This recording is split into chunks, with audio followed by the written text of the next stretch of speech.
Good morning. Thanks so much for sticking with us here on ARC Rochester. 8:30 this Friday. I'm Dan Schrack. I'm Abby Fridmann. We want to get into a story that has a lot of people talking this morning. A chilling confession in Albany where a man admitted to killing his own parents. Yeah, and perhaps even more shocking, he did it during a television interview before police moved in to arrest him.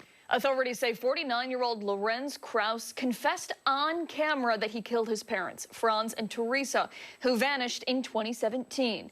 Investigators had been looking into this family after a Social Security probe.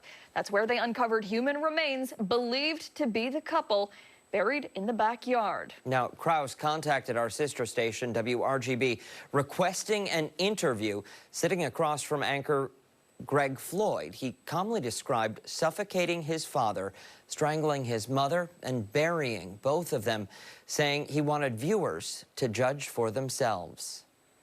They knew that this was it for them, that they were perishing at your hand. Yes, and it was so quick. How did you do it? Yeah, I can't talk about that. Well, you've just told us that Right. It was at your hand. Right. Were there drugs involved? No. Was there a suffocation? Was there...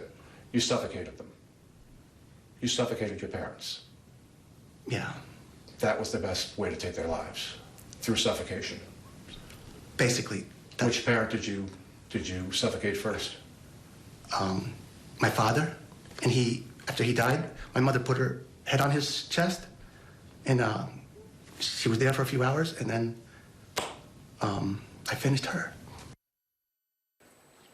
Officers arrested Kraus just minutes later in the station's parking lot. He's now facing second-degree murder and concealment of a corpse charges and will be arraigned today. The interviewer in the story was Greg Floyd of WRGB in Albany. Greg is with us now this morning to talk about this. Greg, thank you so much for joining us. I'm sure it's been a chaotic couple of hours for you, so we appreciate the time. I appreciate you having me, Dan and Abby. It's nice to be with you this morning. So let's just get right into it. Greg, I'm curious to know how all of this unfolded and how you ended up in the same room with this man with the camera rolling.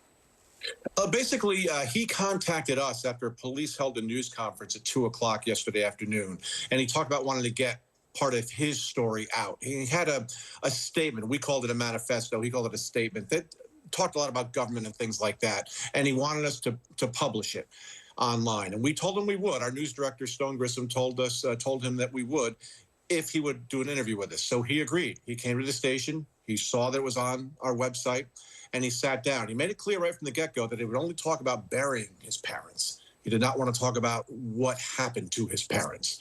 But we talked, and we talked, and we got there. And Greg, how did it play out from that point? I mean, I have to imagine you were in shock that you had a man sitting in front of you admitting to murder. Who called the police? How did that play out?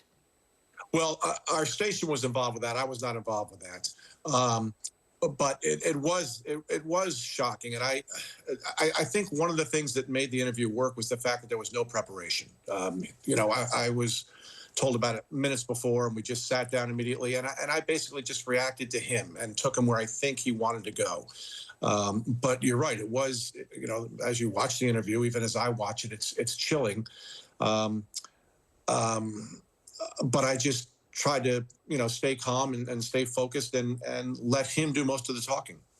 Now, we watched the interview, and it's posted on your website. It's shared on our website. It's on your YouTube. And I think the word you used definitely describes it best, chilling. You watched the interaction between the two of you. I'm curious to know, for you, who was sitting there in the room, do you think that his actions and the way he was speaking was accurately conveyed just in that video? Did you have the chills while you were talking to him? Yes and no. I was just trying to stay laser focused on the subject at hand. But I'm hearing these things, and I'm just thinking, I can't believe what I'm hearing, but I want to hear more, and I want to keep it going. So I had to put the emotion out of it and stay focused on him and let him keep on with his narrative, so we would find out what indeed happened.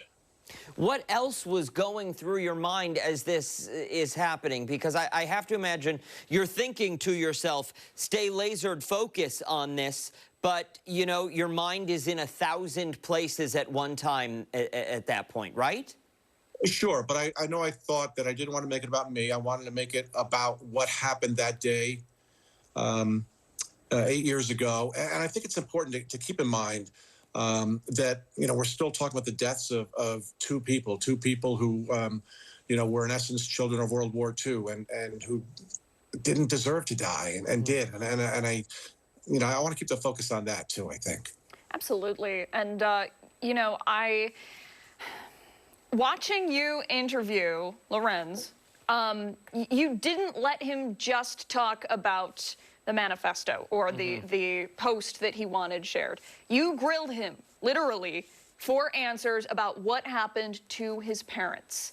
While you were doing the interview, did you think, I'm not letting him walk out of here until I have verbal confirmation? Because I noticed he kept nodding, he kept shaking his head, and you basically forced him to say yes. You weren't just going to let him get away with a nod. Is that correct? I think you're correct, Abby. I was confident. You know, as a reporter, that you can read people as you're interviewing them. And I knew at some point he wanted to say what happened. And I just wanted to get him there. And you're right. I was not, you know, obviously we wouldn't have talked for hours or days. But he did talk to the police, I believe, for quite a while a couple of days ago. But I just had a feeling he was ready to say it. So I wanted to get him there to say it. Greg, how much coverage of his parents going missing had you done, if any at all? Did you follow that case in your time there? No, well, that's one of the remarkable things about this story is there was no coverage. No one knew the parents were gone. It was never a criminal matter 8 years ago. The neighbors we spoke to, this really all started Tuesday when police showed up at this house in this nice, quaint neighborhood in Albany, and, you know, en masse with all sorts of cars and started, you know, raiding the house, if you will. You know, neighbors all, you know, alerted the media. And that's when it started. And the police initially were calling it a financial crimes investigation because they were investigating Social Security fraud, the cashing of Social Security checks for people who may no longer have been with us. And then the neighbors all said, yes, it was curious. You know, 7 or 8 years ago, we suddenly stopped seeing them. But one neighbor said the son had said they had moved to Germany back where they're originally from. So there was never, to our knowledge, any investigation.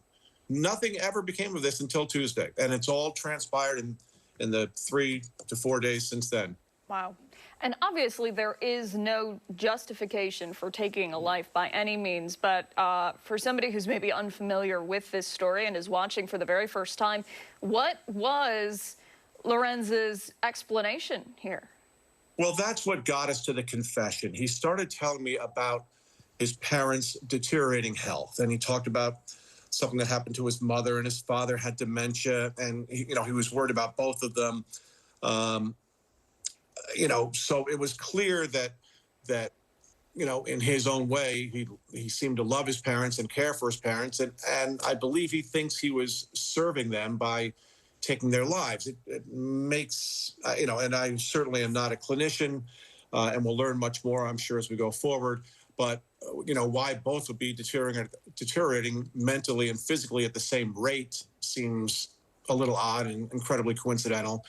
But he seems to think that he was being merciful to his parents that he loved. Did he offer an explanation, a simple explanation? Because maybe I'm not even asking it right, because I don't think there is a simple explanation. But to the reason for the confession overall, for wanting a manifesto published? No, he has a history of speaking out politically.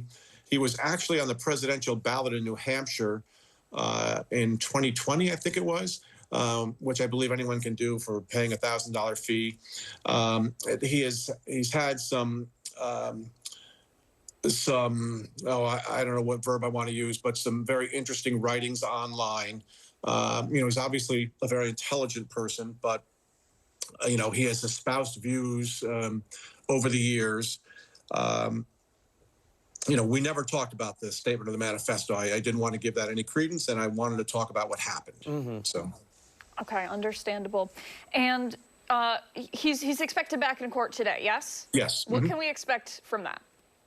Well, I think it'll be a formality. It'll be a, you know, his initial arraignment. He's being charged with the murder of his parents and the concealment of the corpses. I don't believe there'll be any financial charges today. Obviously, those, you know, take a back seat now to the much more heinous actions. But I think that'll be brief and, you know, fairly formulaic. One last question, I'm sorry, and then No, you can go. sure. Was Lorenz living in their house at the time, or was the house unoccupied? Back then,